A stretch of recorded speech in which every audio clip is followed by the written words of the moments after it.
In 1492, Christopher Columbus first arrived on Hispaniola to cash in on gold.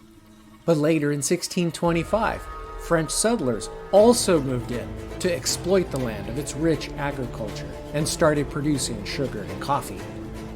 France picked a fight with Spain and spent decades fighting over this area. But Spain gave up and handed the territory over to the French in 1697 through the Treaty of Ryswick.